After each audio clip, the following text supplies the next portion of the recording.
మీరు కనుక ఈ మాన్సూన్ సీజన్‌లో లోనావాలా ట్రిప్ ప్లాన్ చేస్తే తప్పకుండా ఈ ప్లేస్‌ని అయితే అస్సలు మిస్ చేయొద్దు గైస్. ఎందుకంటే look at the beauty of nature and more over ఇది లెస్ క్రౌడెడ్ కూడా.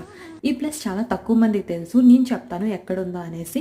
ఈ ప్లేస్‌కి ఎలా వెళ్ళాలి అంటే ఫస్ట్ గూగుల్ మ్యాప్‌లోని వాల్వన్ లేక్ వ్యూ పాయింట్ అని సెర్చ్ చేయండి. ఆర్ ఎగ్జాక్ట్ లొకేషన్ కావాలంటే ఈ టెంపుల్ ఉంది కదా! ఈ టెంపుల్ నేమ్ వచ్చేసి శ్రీ బలమామ టెంపుల్ అని సెర్చ్ చేసి అక్కడ నుండి ఒక 100 మీటర్స్ వాక్ చేస్తే సరిపోతుంది. You will get this mesmerizing views and beautiful water falls.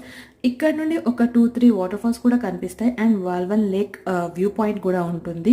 నా సజెషన్ ఏంటంటే మార్నింగ్ లైన్ లోపు వెళ్తే అసలు జనాలు ఉండరు. మాకు వెళ్ళే దానిలో ఈ చిన్నపిల్లలు కనిపించారు, మేము తీసుకువెళ్తామని చెప్పేసి. మనకి గైడ్ అయితే అస్సలు అవసరం లేదు. బట్ పవన్ ఏమన్నారంటే 100 రూపీసే కదా ఇచ్చేద్దాం, దానివల్ల మనకి పోయేదేం లేదా అని చెప్పేసి వాళ్ళని కూడా తీసుకెళ్ళాము. మాకు మంచిగా ఫొటోస్ తీసారనమాట. మేమైతే చక్కగా ఎంజాయ్ చేసాం. సీ